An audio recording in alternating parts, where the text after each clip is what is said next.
மாவட்டத்தின் கிளைத்தலைவர் ஆரம்பித்து மண்டல் தலைவர் தேர்தல் முடித்து இப்பொழுது மாவட்ட தலைவர் தேர்தலுக்கான தேர்தல் நடந்து முடிந்துள்ளது.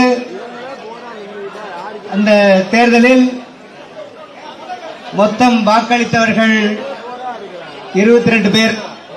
வாக்களிப்பெல்லாம் சொல்ல வேண்டாம், வாக்களிப்பெல்லாம் சொல்ல வேண்டாம்.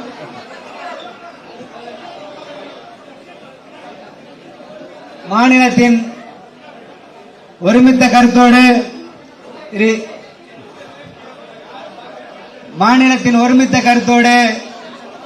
திரு எம் ராஜேஷ்குமார் அவர்கள் இந்த மாவட்டத்தின் தலைவராக இன்று முதல் செயல்படுவார்.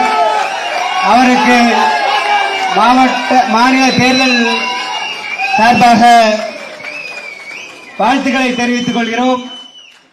அவரை மேடைக்கு வருமாறு அன்போடு அழைக்கிறேன்.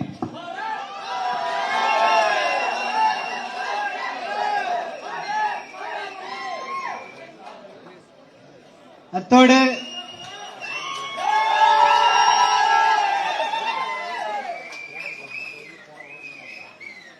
மாநில பொதுக்குழு உறுப்பினராக ராஜமாணிக்கம் அவர்களும் ஆவின் சேகர் அவர்களும் செங்கோட்டையன் அவர்களும் மாநில பொதுக்குழு உறுப்பினராக தேர்வாகியுள்ளார்கள். அவர்களையும் மேடைக்கு வருமாறு அன்போடு அழைக்கிறேன்.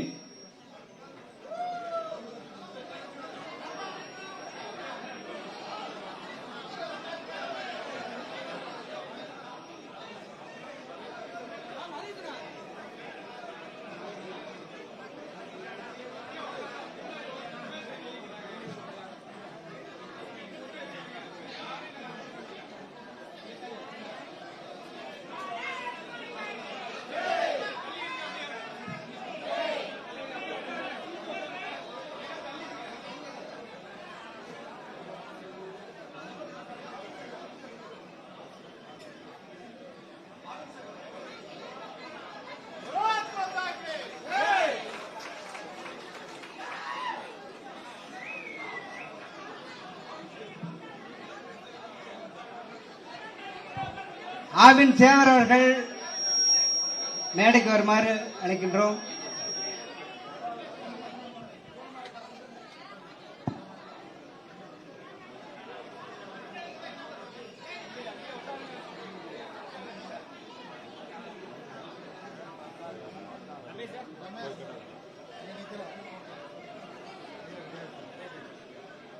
மாவட்ட தலைவராக எம் ராஜேஷ்குமார் அவர்கள் உறுதிமொழி ஏற்று பதவியேற்றுக் கொள்வார்கள். உறுதிமொழியை நமது பெருங்கோட்ட பொறுப்பாளர் கே பி ராமலிங்கம் அண்ணா அவர்கள் வாசிக்க மாவட்ட தலைவர் உறுதிமொழி ஏற்பார்.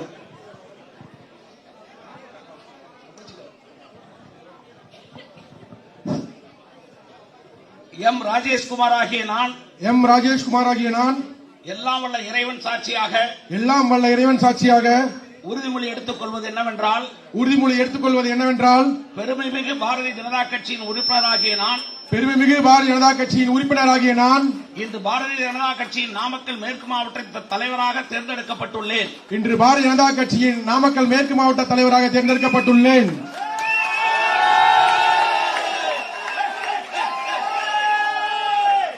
அடுத்த 3 ஆண்டு காலத்திற்கு இந்த மாவட்டத்தில் பாரதிய ஜனதா கட்சியினை வளர்க்கும் பொறுப்பினை நான் ஏற்கிறேன்.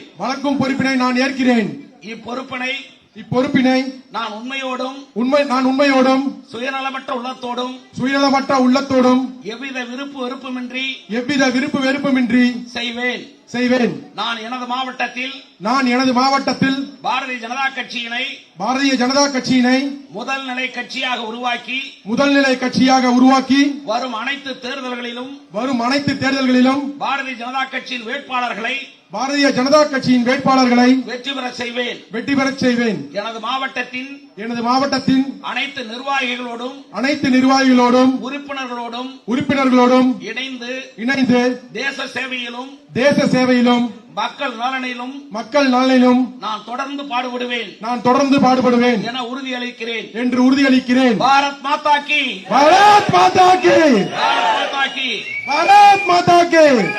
பாரத பிரதமர் நரேந்திர மோடி வாழ்க. பாரத பிரதமர் நரேந்திர மோடி. நமது மாநில தலைவர் அண்ணாமலை நமது மாநில தலைவர் அண்ணன் அண்ணாமலை. நன்றி, வணக்கம்.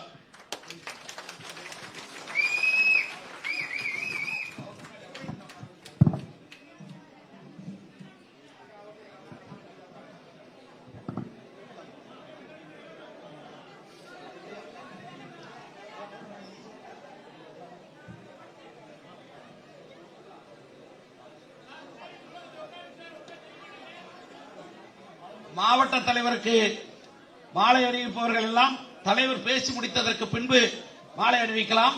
காரணம், தலைவர் அவர்கள் இங்கே பேசுகிற உரை நம்முடைய தமிழகத்திலே புதிதாக 33 மாவட்டங்களுக்கு பொறுப்பேற்றிருக்கிற மாவட்ட தலைவர்களுக்கும் நிர்வாகிகளுக்கும் வழங்குகிற அறிவுரையாகும்.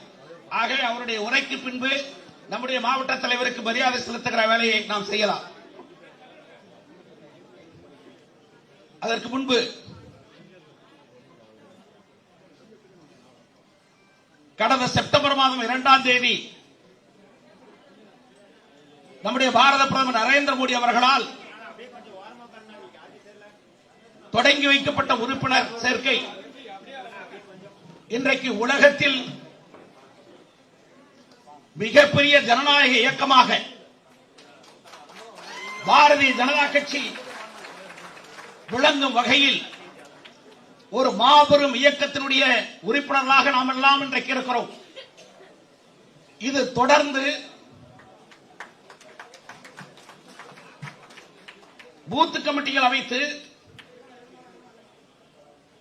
மண்டல் தேர்வு முடிவு பெற்று இப்பொழுது மாவட்ட தேர்தல் முடிவு பெற்று அறிவிப்பு வெளியாகி இன்றைக்கு இந்த பணிகள் தொடர்கிறது.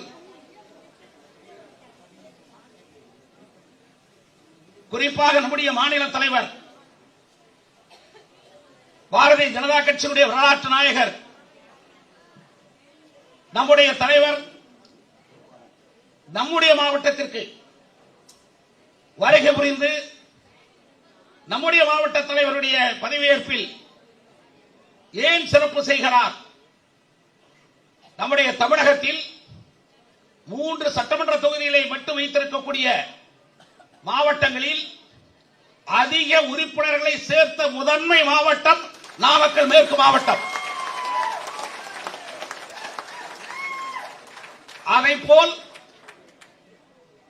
ஒரு ஒன்றியத்தை தவிர மீது அனைத்து நகர ஒன்றியங்களிலும் ஒவ்வொரு கிராமத்திலும் 13 நிர்வாகிகளை நியமித்து பூரண பூத் கமிட்டிகளை அமைத்து பூரண மண்டல்களை உருவாக்கி பூரண நகரத்தை உருவாக்கி பூரண ஒன்றியங்களை உருவாக்கி இருக்கக்கூடிய முதன்மை மாவட்டமும் நம்முடைய நாமக்கல் மேற்கு மாவட்டம் தான். ஆகவேதான் இந்த மாவட்டத்து பாரதிய ஜனதா கட்சியின் சொந்தங்களை வாழ்த்திட வேண்டும். இந்த மாவட்டத்தில் பாரதிய ஜனதா கட்சியின் அனைத்து நிர்வாகிகளும் போற்றி பாராட்டிட வேண்டும் என்று நம்முடைய மாநில தலைவர் நேரடியாக வந்திருக்கிறார். இன்னொன்று, இதோடு இது நிற்பதில்லை. வருகிற 2026 சட்டப்பேரவை தேர்தலில் இந்த மாவட்டத்தை பொறுத்தவரை 3 சட்டமன்ற தொகுதியிலேயும் தாமரையை மலரச் செய்வது நம்முடைய கடமை. இன்றைக்கு வந்திருக்கிற நம்முடைய மாவட்டத்துடைய தலைவர் அதற்கான பணிகளை மேற்கொள்வார். அதற்கான அறிவுரைகளை நம்முடைய மாநில தலைவர் நமக்கு வழங்குவார். இதோ நம்முடைய மாநில தலைவர் உரையாற்றுகிறார்.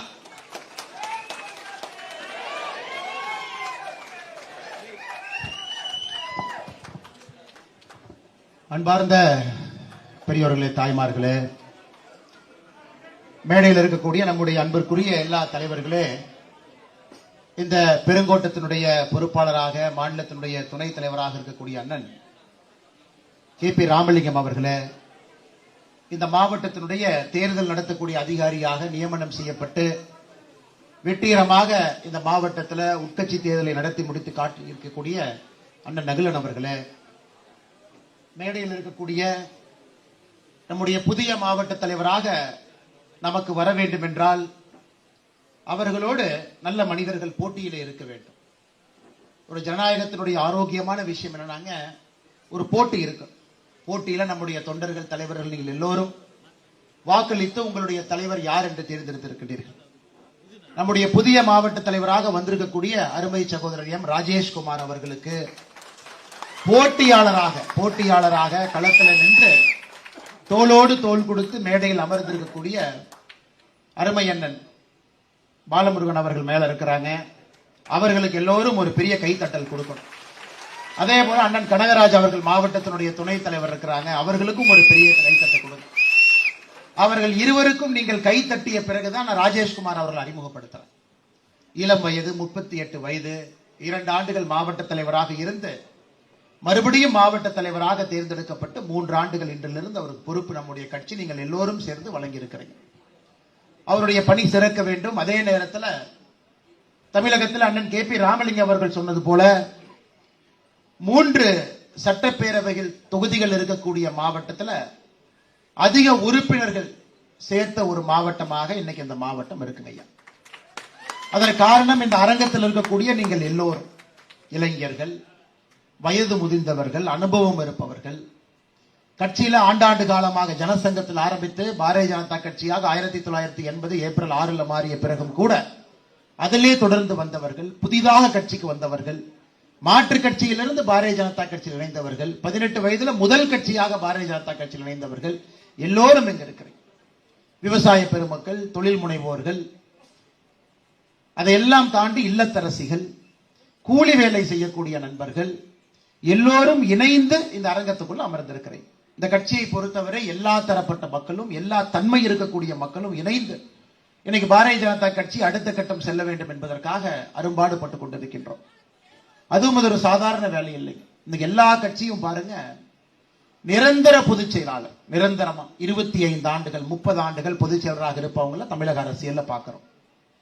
நிரந்தர மாவட்ட பொதுச் செயலாளர்கள் 25 ஆண்டுகள் 30 ஆண்டுகள் இருப்பவங்கள பார்க்கிறோம். நிரந்தர கிளை தலைவர்கள் 40 ஆண்டுகள் 45 ஆண்டுகள் அந்த கிளையினுடைய தலைவர்களா இருக்கிறவங்க நம்ம பார்க்கிறோம் தமிழக அரசியல். நிரந்தரமான ஒன்றிய தலைவர்கள் 20 ஆண்டுகள் 25 ஆண்டுகள் ஒன்றிய தலைவர்களாக இருக்கக்கூடியதை பார்க்கிறோம்.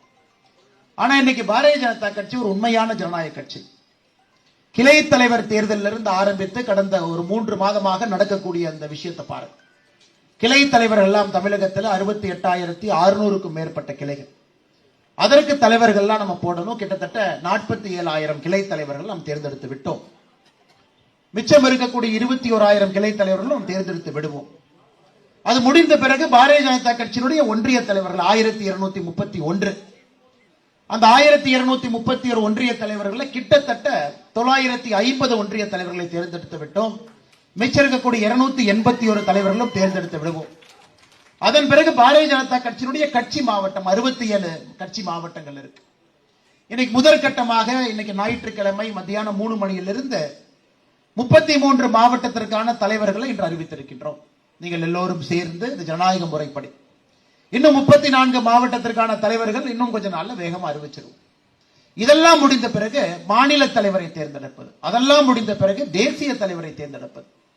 5 ஆண்டுகளுக்கு ஒரு முறை கிளையிலிருந்து தேசிய தலைவர் வரை ஒரு ஜனநாயக முறையில உண்மையாலுமே தொண்டர்கள் பங்கெடுத்து, தலைவர்கள் பங்கெடுத்து, சில மாவட்ட தலைவர்களுக்கு தலைவர் தேர்தலுக்கு 37 பேர் நாமினேஷன் கொடுத்திருந்தாங்க. 37 பேர் போட்டிட்டாங்க. ஒரு இடத்துல ஒன்றிய தலைவருக்கு 91 பேர் கொடுத்திருந்தாங்க. 91 பேர், 91 ஹையஸ்ட். இவ்வளவு பேர் கொடுக்கிறாங்க. எனக்கு எல்லோரும் நாங்கள் தலைவராக வேண்டும், இந்த கட்சியை வழிநடத்த வேண்டும், எங்களுக்கு ஒரு வாய்ப்பு கொடுங்க. ஆனா நமக்கு தெரியும், ஒரு தலைவர் நாற்காலிக்கு ஒரே ஒருவரை மட்டும்தான் அமர வைக்க முடியும். எனக்கு அருமை சகோதரர் ராஜேஷ்குமார் அவர்கள் அமர வச்சிருக்கிறோம் அப்படின்னா, இந்த மாவட்டத்திலேயே இவர் தான் பெஸ்ட் தலைவரா? இந்த மாவட்டத்தில் ராஜேஷ்குமார் அவர்களை தாண்டி வேற தலைவர் இல்லையா? அது கேள்வியாக இருக்கக்கூடாது. நான் அவர் மட்டும்தான் என்று சொன்னால் அது பதிலாகவும் இருக்கக்கூடாது. இந்த மாவட்டத்துல இன்னைக்கு இந்த நேரத்துல உங்களை வழிநடத்துவதற்கு ராஜேஷ்குமார் அவர்கள் தேவைப்படுகின்றார். அதனால இந்த நேரத்துக்கு அவர் தலைவரா இருக்கிறார்.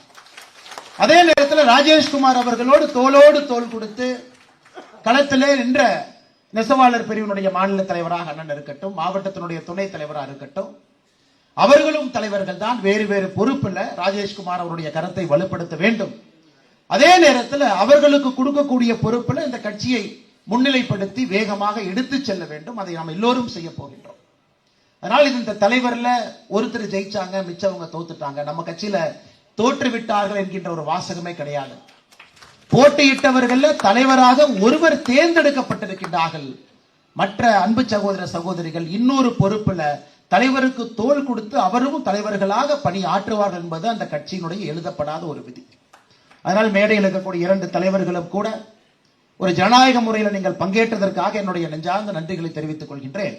அதே நேரத்தில் வருகின்ற காலத்தில் உங்களுக்கு கொடுக்கக்கூடிய பொறுப்புகளை இன்னும் சிறப்பாக நீங்கள் எடுத்துச் செல்ல வேண்டும் என்று சொல்லி மேடையில் இருக்கக்கூடிய 3 நம்முடைய மூத்த தலைவர்கள், நம்மை வழிநடத்தக்கூடியவர்கள், பொதுக்குழு உறுப்பினர்களாக இந்த கட்சியில இவர்கள்லாம் டெல்லி வரைக்கும் போவாங்க ஐயா, பொதுக்குழு உறுப்பினர்.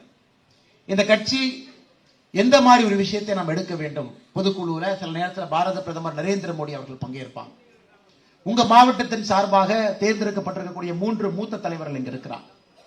நம்முடைய தேசிய பொதுக்குழுவில் சென்று அமர்வார்கள். இவர்கள் வருடத்திற்கு ஒரு முறை 2 முறை போவாங்க.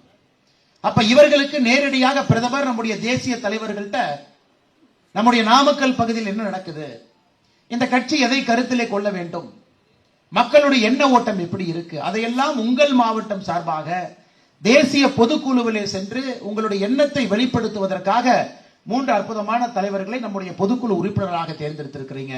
அற்புதமான 3 தலைவர்களுக்கும் இந்த நேரத்தில் என்னுடைய நெஞ்சார்ந்த நன்றிகளை தெரிவித்துக் கொள்கின்றேன்.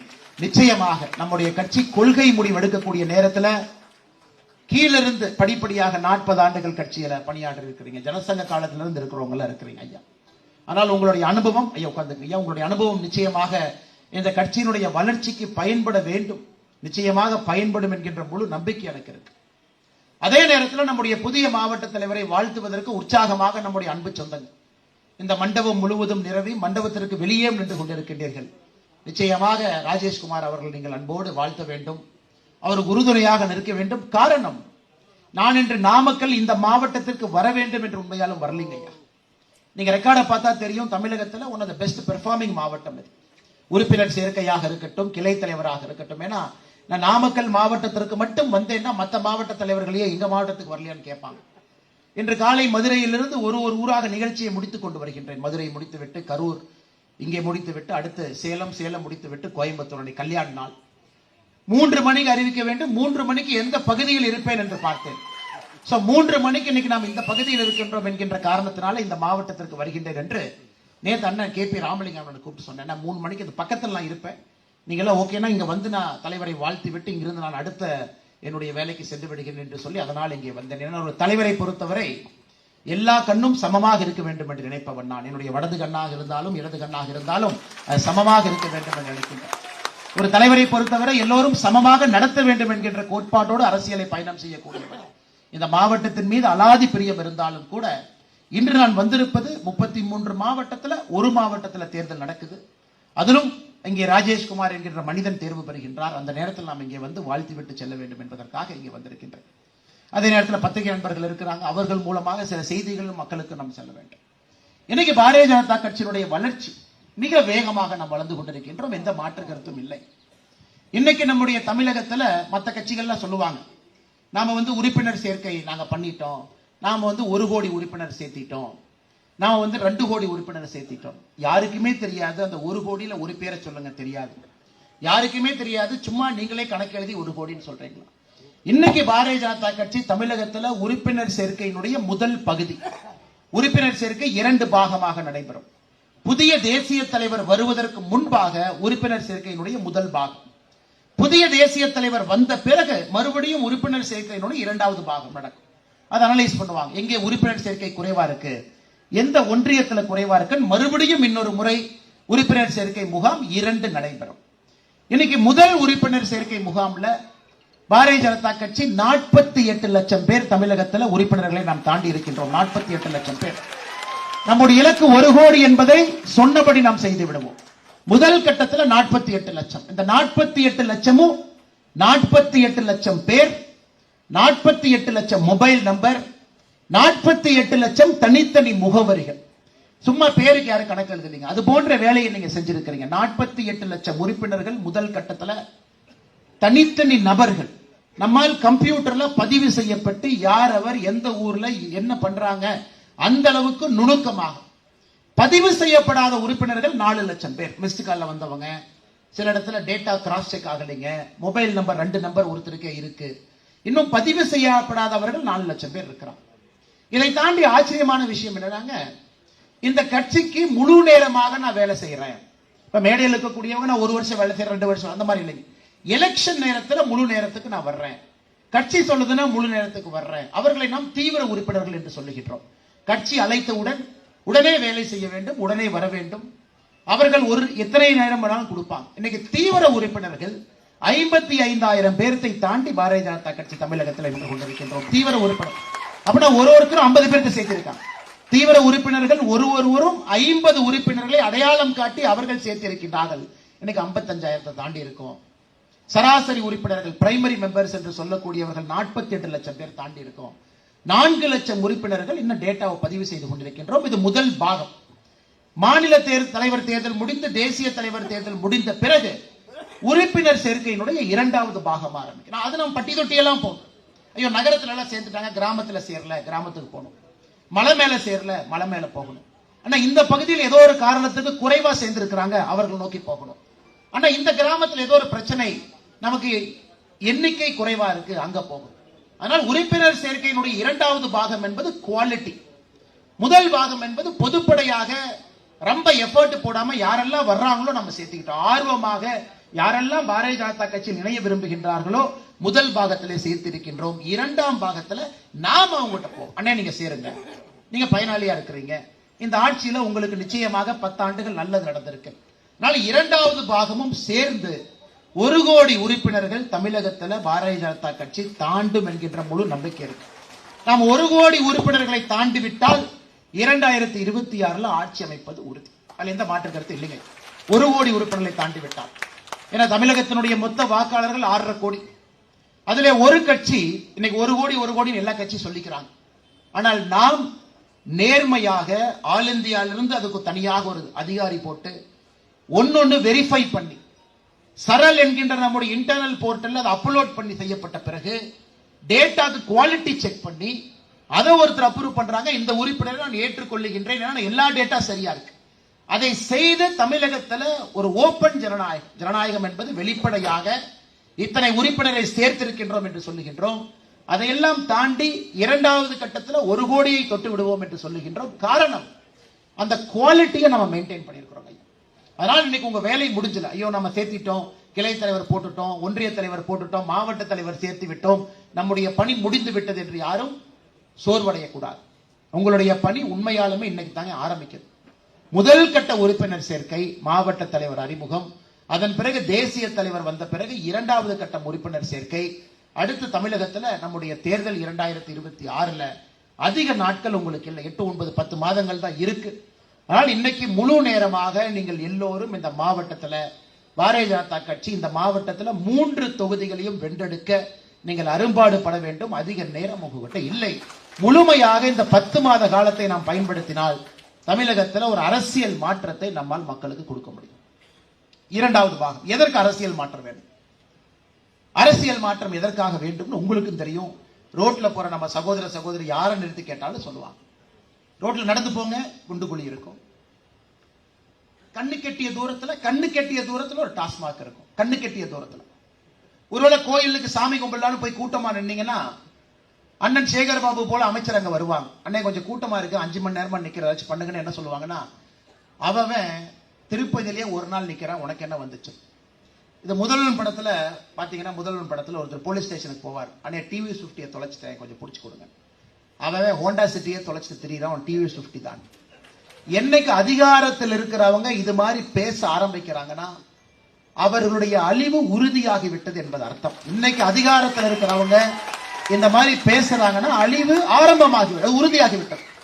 இன்னைக்கு தமிழகத்தில் இது போன்ற ஏளன பேச்சுக்கள், அலங்காநல்லூர் ஜல்லிக்கட்டு நடக்குதுன்னா ஒரு கலெக்டர் எந்திரிச்சு முதலமைச்சருடைய மகன் வந்திருக்கின்றான், மகனுடைய மகன் வந்திருக்கின்றான், அந்த மகனுடைய தோழர்கள் வந்திருக்கின்றார்கள், அவர்களுக்கு முதல் இருக்கையில கொடுக்கணும். இது என்னமா கலெக்டர்மா வண்டி எது சைட்ல போமா, அந்த சீட்டை கொடுமா அப்படிங்கிற அளவுக்கு ஆயிப்போச்சு. அலங்காநல்லூர் ஜல்லிக்கட்டு எங்க வேணாலும் நீங்க பாருங்க, எங்க வேணாலும் பாருங்க. குடியும் கும்மாளமும் தமிழகத்தில் இன்னைக்கு நாள்தோறும் அதிகரித்துக் கொண்டிருக்கிறது. இன்னைக்கு எந்த அளவுக்கு ஆயிப்போச்சு, நாங்க ஐயா டாஸ்மார்க் பாருக்கு போனீங்கன்னா 24 மணி நேரமும் திறந்து வைத்திருக்கின்றார். இன்னைக்கு பார் பத்தாம பாருக்கு பக்கத்தில் இருக்கிற கல்யாண மண்டபத்துல 500 பேர் 600 பேர் டேபிள் போட்டு குடிக்கும் அளவுக்கு உள்ள ஒரு டீலக்ஸ் பார் செட் பண்ணி இருக்கிறான். இதெல்லாம் கடை நிலையில நாம் பார்க்கக்கூடியது. ஒருவேளை ஒரு கல்வி கூடத்துக்குள்ள போறீங்கன்னா குறைந்தபட்ச கல்வி கூட நம்ம குழந்தைகளுக்கு கிடைக்குதான்னு கேட்டீங்கன்னா குறைந்தபட்ச கல்வி அங்க கிடையாது.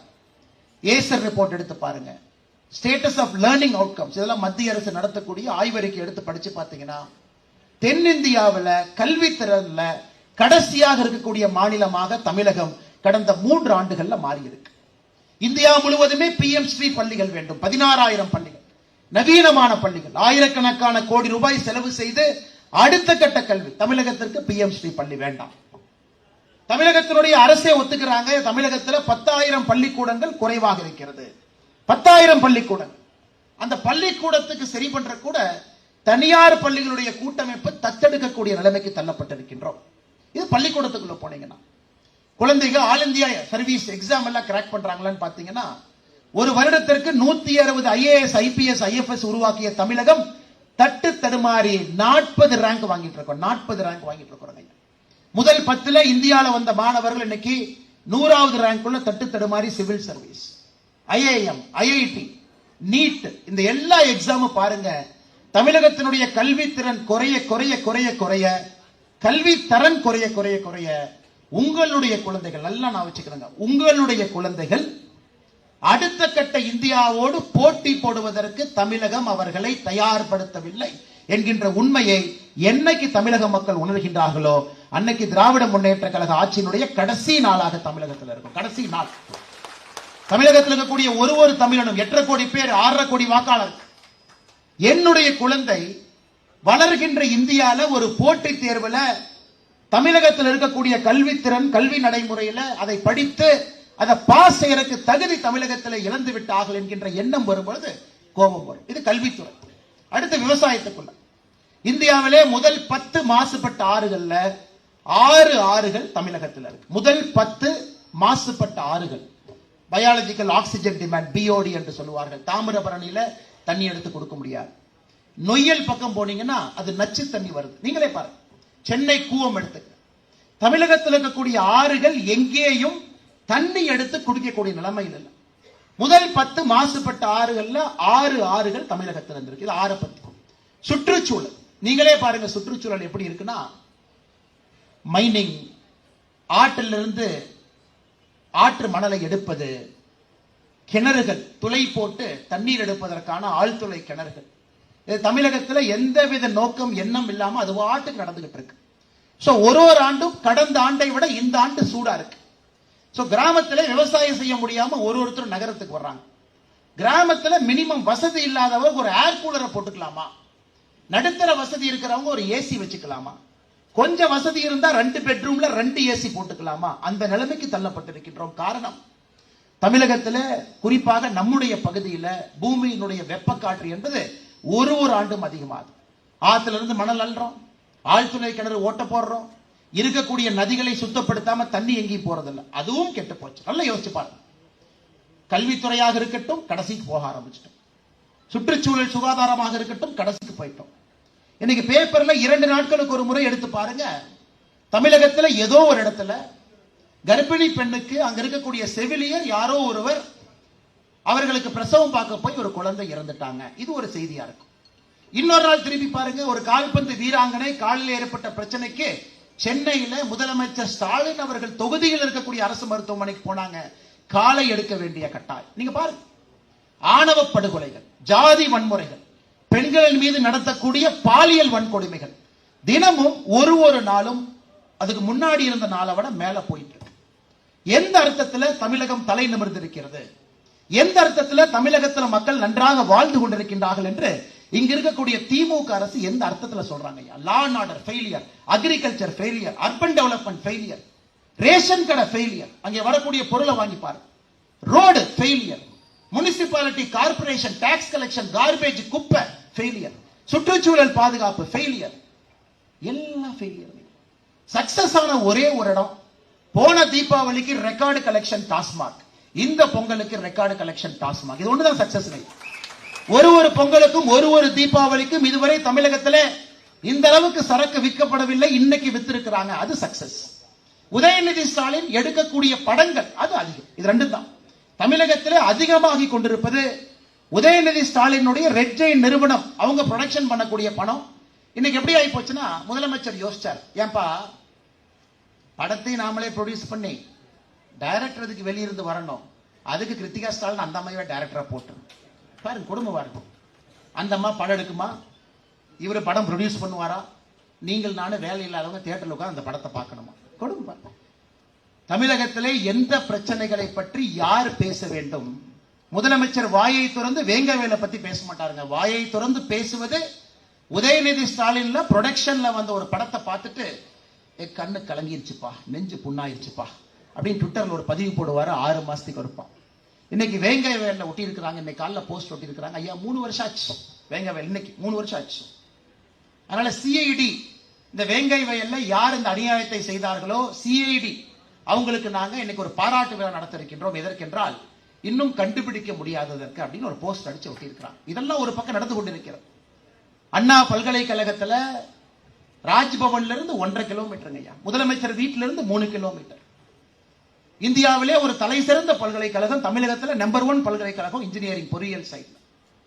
அந்த பல்கலைக்கழகத்துக்குள்ள சாயந்தரம் 7:30 மணிக்கு 23 டிசம்பர் காம்பவுண்டுக்குள்ள ஒரு பெண்ணுக்கு பாலியல் வன்கொடுமை. அதை பத்தி இன்னும் வாய் திறந்து பேசுறானா பாருங்க, வாய் திறந்து பேசுறாங்களா பாருங்க. 23ஆம் தேதி நடந்ததுக்கு எஃப்ஐஆர் 25ஆம் தேதி டிசம்பர், 26 27ஆம் டிசம்பர் எஃப்ஐஆர் லீக். அதன் பிறகு போலீஸ் கமிஷனர் மெனக்கெட்டு பேசுறார், இல்ல இல்ல ஒருத்தர் தான். இன்னைக்கு எஸ்ஐடி இன்வெஸ்டிகேஷன் அது வேற மாதிரி வருது. இதெல்லாம் ஒரு பக்கம், நீங்களே யோசிச்சு பாருங்க.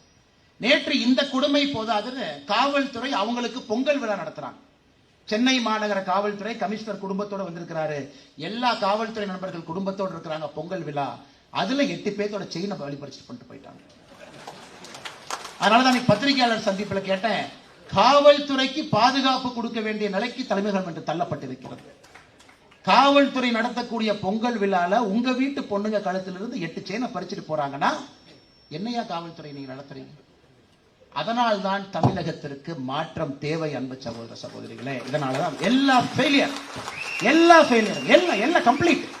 இதுல பாஸ் மார்க்னு ஒண்ணு கூட கிடையாது. பாஸ் மார்க் கிடையாது. அமைச்சருடைய பேச்சு, ஏளன பேச்சை பாருங்க, அவங்களுடைய தோரணையை பாருங்க, அவங்க பேசுற பேச்சை பாருங்க. திருப்பதியில ஒரு நாள் நிக்கிறான், உனக்கு என்ன பிரச்சனை இங்க? அது எப்படி பேசுறாருங்க? பத்திரிகையாளருக்கு நேரடியா பேசாம அப்படியே முனகிறாரு. ஒரு பத்திரிகையாளர் மைக்கில் அந்த ஆடியோ பிக் பண்ணிக்கிறான். கனிமொழி அக்கா பக்கத்துல வச்சு சேகர் பாபா சொல்றாரு, அவன் திருப்பதியில ஒரு நாள் நிக்கிறான், உனக்கு என்ன 4 மணி நேரம் நிக்கிறதுக்கு என்ன வலிக்குதா? பத்திரிகையாளர் மைக்கில் பிக்கப் பாருங்க. எவ்வளவு ஆணவம் அவர்களுக்கு இருக்க வேண்டும், எவ்வளவு ஆணவம் இருக்க வேண்டும். அத பத்திரிகையாளர் திரும்ப போய் கேட்கறாங்க, இந்த மாதிரி பேசுனீங்களே தவறுதானே, அதை பத்தி நான் கருத்து சொல்ல மாட்டேன், வேற எந்த கருத்து வேண்டுமானாலும் சொல்லிட்டு. ஆனால் அன்பு சகோதர சகோதரர்களே, இன்று பாரதிய ஜனதா கட்சியினுடைய கடமை திமுகவை தமிழகத்திலிருந்து விரட்ட வேண்டிய கடமை ஒரு பாரதிய ஜனதா கட்சியினுடைய தொண்டனுக்கு, இந்த கட்சியினுடைய உறுப்பினருக்கு. அந்த 48 லட்சம் பேர் யார் இருக்கீங்க? 55,000 பேர் தீவிர உறுப்பினர்கள் யார் இருக்கிறீங்க? உங்களுடைய முதல் கடமை. நம்முடைய கட்சியினுடைய உறுப்பினர் அட்டை அட்டை இருக்கான்னு தெரியலீங்க. உறுப்பினர் அட்டை இருந்தீங்கன்னா அதை கொஞ்சம் திருப்பி பாருங்க. உறுப்பினர் அட்டை இங்கே கொண்டு வந்திருந்தால் பாரதிய ஜனதா கட்சியினுடைய அடிப்படை உறுப்பினர், அதை காட்ட திருப்பி பாருங்க. 5 விஷயம் பேசியிருக்கோம். இந்த 5 விஷயத்தையும் ஏற்றுக்கொண்டால் தான் நீங்கள் பாரதிய ஜனதா கட்சியினுடைய உறுப்பினராக நீங்கள் இருக்க முடியும். அதை கொண்டு வாங்க. ஒரு நிமிஷம் கொடுங்க, அண்ணா கொஞ்சம் வாங்க.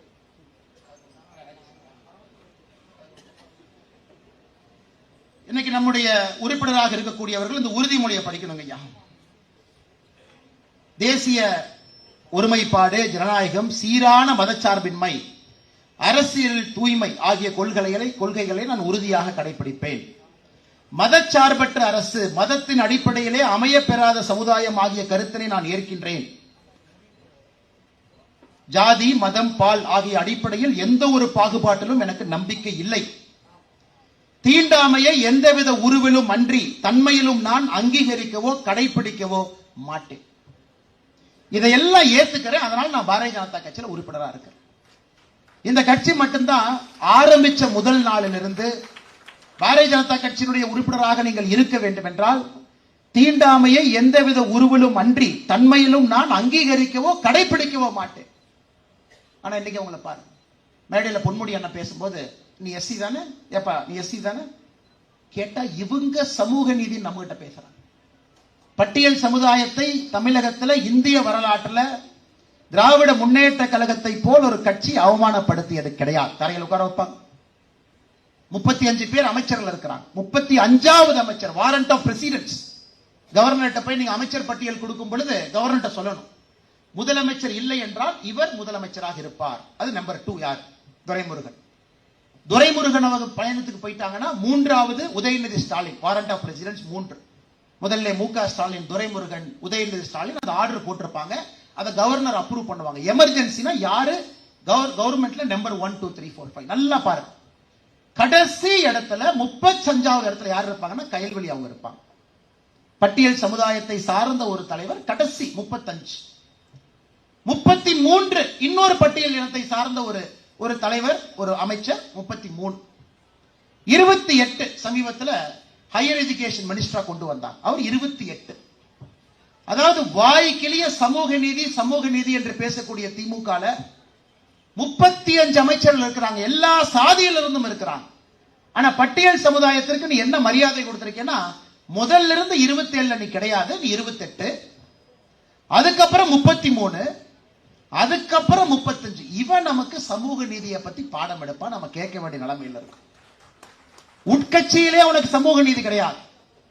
இன்னைக்கு பாரதிய ஜனதா கட்சியை பாருங்க, முதலமைச்சர்கள் பட்டியலின சகோதர சகோதரிகள் முதலமைச்சராக ஒரிசால, ஜார்க்கண்ட், துணை முதலமைச்சர்கள் பட்டியலின சகோதர சகோதரிகள் துணை முதலமைச்சர், பினான்ஸ் மினிஸ்டர், உள்துறை அமைச்சர் பட்டியலின சகோதர சகோதரி, முக்கிய பொறுப்புகள். இவங்க பட்டியலினத்துக்கு என்ன கொடுப்பாங்க தெரியுமாங்க ஐயா? அதற்குனே இருக்கக்கூடிய அமைச்சர் தூக்கி கொடு. ஆதி திராவிட நலத்துறை கயல்வெளி அக்கா கொடுத்துற 35வது போட்டு. ஏங்க பட்டியலின சகோதர சகோதரிகள் அரசியலுக்குள்ள வந்து மேலே வருவது ஆதி திராவிட நலத்துறையில அதே அமைச்சராக 35வது ரேங்க்ல இருக்க வந்தாங்களா, இல்ல நிதி அமைச்சராக, உள்துறை அமைச்சராக, முதலமைச்சராக, துணை முதலமைச்சராக பணி செய்து அந்த சமுதாயத்தை உயர்த்துவதற்காக அரசியலுக்கு வந்திருக்கிறாங்க. இன்னைக்கு அம்பேத்கரை தூக்கிட்டு சுத்துவாங்க இவங்க. அம்பேத்கர் ஐயாவுடைய கொள்கையில 1% அவங்க படிச்சா திருந்திருப்பாங்க ஐயா. பண்டிட் ஜவஹர்லால் நேரு அவருடைய அமைச்சரவையிலிருந்து அம்பேத்கர் அவர்கள் வெளியே வந்ததற்கான காரணமே நான் பட்டியல் சமுதாயத்தை சார்ந்தவன் என்கின்ற ஒரே காரணத்திற்காக இந்திய அரசு இயந்திரத்தில் எனக்கு உரிமை மறுக்கப்படுகிறதுங்கிறார். நீ என்னைய லா மினிஸ்டரை வச்சு உட்கார வச்சு, நேரு அவர்கள் லண்டன் போனாலும் எனக்கு பொறுப்பு கொடுக்கிறது கிடையாது. கேட்டா நீ வந்து லா மினிஸ்டரை பார்த்து, ஏன் நான் பிளானிங் கமிஷனை பார்க்க மாட்டேனா, ஏன் நான் நீர் மேலாண்மையை பார்க்க மாட்டேனா? இல்ல அம்பேத்கர் அவர்கள் ராஜினாமா கடிதத்திலே பண்டிட் ஜவஹர்லால் நேரு அவர்களுக்கு கேட்ட கேள்விகள், இந்த கேள்வியை கேட்டார், கேட்டுட்டு தான் வெளியே வந்தாருங்க. இன்னைக்கு அந்த ராஜினாமா கடிதத்தினுடைய காப்பியே நேஷனல் ஆர்கைவ்ஸ் இல்ல. கால கொடுமையை பாருங்க. அம்பேத்கர் ஐயா அவர்கள் எழுதிய ஒரிஜினல் நகல் ரெசிக்னேஷன் லெட்டர் நேஷனல் ஆர்கைவ்ல பாதுகாப்பாக இருக்க வேண்டியது காணாம போச்சு. இன்னைக்கு இவங்க அம்பேத்கரை வைத்து அரசியல் வச்சுக்கிட்டு நம்ம கிட்ட பேசலாம். 2 மதத்தை சார்ந்து ஆட்சி நடத்தக்கூடிய திமுக மத சார்பின்மையை பத்தி நம்ம கிட்ட பேசுறாங்க. பாரதிய ஜனதா கட்சிக்கார எல்லா மதமும் சமம் என்று சொன்னால் இந்துத்துவவாதி என்கின்ற பட்டத்தை கொடுக்கிறாங்க. மதத்தை வைத்து அரசியல் செய்யாதே என்று சொன்னால் நீ இஸ்லாமியனுக்கு எதிரி என்று சொல்லுகின்றார். இஃப்தார் விருந்திலே இஸ்லாமிய சகோதரர்களோடு தொப்பி அணியாம அவர்களோடு அவர்களாக எல்லா மதத்தினுடைய சாயலை கடைப்பிடித்து அவர்களுக்கு மரியாதை கொடுத்து நாம் அமர்ந்தால் நாம இந்துத்துவவாதி. அன்னைக்கு மட்டும் குல்லாவை போட்டுட்டு பக்கத்துல இஃப்தார் விருந்து சாப்பிட்டா அவங்க இஸ்லாமியனுடைய பாதுகாவலர். இதை விட வெட்கக்கேடான அரசியல் இந்தியாவில் எங்கேயாச்சும் பார்த்திருக்கிறோமா? இதையெல்லாம் உடைக்க வேண்டியது உங்களுடைய கடமை. பாரதிய ஜனதா கட்சியினுடைய 48 லட்சம் உறுப்பினர்கள், 55,000 தீவிர உறுப்பினர்கள், இவ்வளவு பேசுறீங்க, உடைக்கணுங்க ஐயா. கிராமப்புறத்துல டீ கடையில, பட்டி தொட்டி, பஸ் ஸ்டாண்டு, பஸ்ல போறீங்க, ரேஷன் கடைக்கு வெளியே கியூல நிக்கிறீங்க, முடி திருத்தக்கூடிய நண்பர்கள்ட்ட போறீங்க, ஒரு பஜ்ஜி சாப்பிடுறீங்க, அதுல பழைய பேப்பர் இருந்தா கூட நீங்க அரசியல் பேசணும் ஐயா. அரசியல் பேச அரசியல் நீங்கள் பேசினால்தான் தமிழக மக்கள் அரசியல் பழகுவார்கள். தமிழக மக்கள் அரசியல் பழகினால் மட்டும்தான் தமிழகத்திலே ஆட்சி மாற்றம், அரசியல் மாற்றம் என்பது 2024 நடக்கும். ஆனால் இவ்வளவு பெரிய பொறுப்பு உங்களுக்கு இருக்கு. தமிழகத்தில் அட்மினிஸ்ட்ரேட்டிவ் ஃபெயிலியர் தோற்று போச்சு. மக்கள்கிட்ட சொல்லணும். புதிய எண்ணங்கள் அவங்ககிட்ட இல்ல. 10 லட்சம் கோடி ரூபாய் கடன் வாங்கி வச்சிருக்காங்க. 10 லட்சம் கோடி 46 வருஷம் கட்டணும் கடன். 46 வருஷம் நீங்கள் செத்து போயிருங்க, நான் செத்து போயிருக்கேன். 46 வருஷம் இன்னைக்கு வாங்கின கடனுக்கு. ஏன்னா நான் அடுத்த வருஷம் வாங்குற கடனை பத்தி பேசவே இல்லை. கடங்கார மாநிலமாக, குடிகார மாநிலமாக தமிழகத்தை மாற்றிவிட்டு நம்பர் 1 மாநிலம் என்று மார்த்தட்டி கொள்ளக்கூடிய முதலமைச்சர் வீட்டுக்கு செல்ல வேண்டுமா வேண்டாமா என்பதை தமிழக மக்கள் முடிவு செய்ய வேண்டும். அதற்கு நீங்கள் அரசியல் பேச வேண்டும், மக்களுக்கு அரசியல் பழக்க வேண்டும். 2026 ஒரு மாற்றத்தை நீங்கள் ஏற்படுத்த வேண்டும். இன்னைக்கு மாவட்ட தலைவர்களாக ஒரு பொறுப்பில் இருப்பது ரொம்ப கடினமான ஒரு பொறுப்பு. கடைசி 5 நிமிஷம் பேசணும் அப்படின்னாங்க. இன்னைக்கு ராஜேஷ்குமார் போன்றவர்கள் மேடையில் இருக்கக்கூடிய தலைவர்கள்லாம் ஒரு முள் பாதையில நடந்து போறாங்க. முள் பாதை. ஏன்னா இந்த கலிகாலத்துல தலைவராக இருக்கக்கூடியது ரொம்ப கஷ்டமான ஒரு வேலை. காரணம், உங்க மேல சாதாரணமாக ஒரு அவப்பெயர் சாதாரணமா வந்துடும். ஏன்னா நீங்க எல்லாத்தையும் சமாதானப்படுத்த முடியாது. அரசியல் கட்சி 3 பொதுச் செயலரை தான் போட முடியுங்க ஐயா, 6 துணைத் தலைவரை தான் போட முடியும், 6 செயலாளரை தான் போட முடியும்.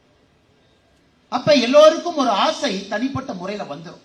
நாம இத்தனை வருஷமா கட்சியில் இருக்கமே, நாம ஏன் தலைவர் ஆகல, நாம ஏன் பொதுச் செயலர் ஆகல, நாம ஏன் துணைத் தலைவர் ஆகல.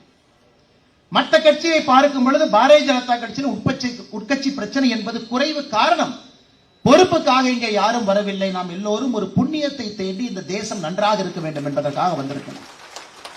ஆனா எல்லோரும் அப்படி இருப்பார்கள் என்று நாம் சொல்ல முடியாதுங்க ஐயா. புதியவர்கள் நிறைய பேர் வர்றாங்க, அரசியலுக்கு புதுசா வர்றாங்க, அவங்களுக்கு ஒரு எண்ணம் இருக்கலாம். ஆனால் உங்களுடைய வேலை எல்லாத்துக்கிட்டையும் பேசும், புதிதாக வந்தவங்க பேசும். சகோதரர் ராஜேஷ்குமார் அவர்களை போன்றவர்கள் எல்லோரையும் அரவணைத்து எடுத்து செல்ல வேண்டும். அதே நேரத்தில் அவருக்கு எந்த விதமான தனிப்பட்ட முறையில் ஒரு தாக்குதல் வந்தாலும் கூட அதை கோச்சிக்காம ஒரு முகமலர்ச்சியோடு சமாளிச்சு இந்த கட்சியை வழி நடத்தும். ஏன்னா தலைவனுக்கு அவ்வளவு எளிதாக தலைவன் மீது தாக்குதல் நடத்தப்படும் பொழுது, தலைவனே கோவப்பட்டு நிலை இழக்கும் பொழுது தலைவனுக்கு பின்னாடி இருக்கக்கூடிய சிப்பாய்கள் நிலை இழந்து விடுவார். வயசு கம்மி, அதனாலதான் சொல்றாங்க. 38 வயதில் இன்னைக்கு தலைவராக 2வது முறையாக இருக்கும் பொழுது எல்லோரையும் அரவணைத்து எடுத்துட்டு போகணும். வயதுக்கு மீறிய பக்குவத்தை காட்ட வேண்டும். 38 வயது என்பது இளமை.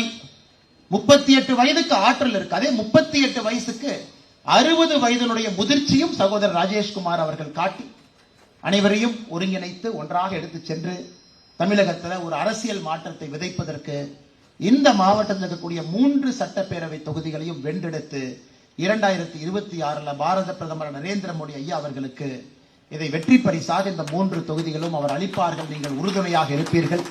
அதே நேரத்தில் அடுத்த 1 மாதத்துல வேறு வேறு பொறுப்புகள் வரக்கூடியவர்கள், மாவட்டத்துல, அணியில, பிரிவுல, மாநில அளவில் உங்களுக்கு வரக்கூடிய பொறுப்புகள், மக்கள் பிரதிநிதிகள் எல்லா பொறுப்பிலும் கூட நீங்கள் வெற்றிகரமாக செயல்பட வேண்டும் என்று உங்களை எல்லாம் வாழ்த்தி வணங்கி, எனக்கு வாய்ப்பளித்த இங்கே வந்து பேசுவதற்கு அண்ணன் KP ராமலிங்கம் அவர்கள், அண்ணன் நகுலன் அவர்கள், மேடையின் மீது இருக்கக்கூடிய எல்லா அன்பு தலைவர்களுக்கும் இந்த நேரத்தில் என்னுடைய நெஞ்சார்ந்த நல்வாழ்த்துக்களை தெரிவித்து என்னுடைய உரையை முடித்துக் கொள்கின்றேன். நன்றி, வணக்கம். பாரத் மாதா கி ஜெய். மாவட்ட தலைவருக்கு நம்முடைய அருகாமையில் இருக்கிற மாவட்ட தலைவர்கள் வாழ்த்த வருகிறார்கள். கரூர் மாவட்ட தலைவர், அதே போல கிருஷ்ணகிரி மாவட்டத்தினுடைய தலைவர் 2 பேர் மட்டும் தலைவரை வாழ்த்துவார்கள். அதன் பின் ஈரோடு மாவட்ட தலைவர் 3 பேரும், அதற்கடுத்து தலைவர் அவர்கள் சென்றதற்கு பின்பு அனைவரும் மாவட்ட தலைவரை மேடைக்கு வந்து வாழ்த்தலாம். அதுவரை பொறுமை காக்குமாறு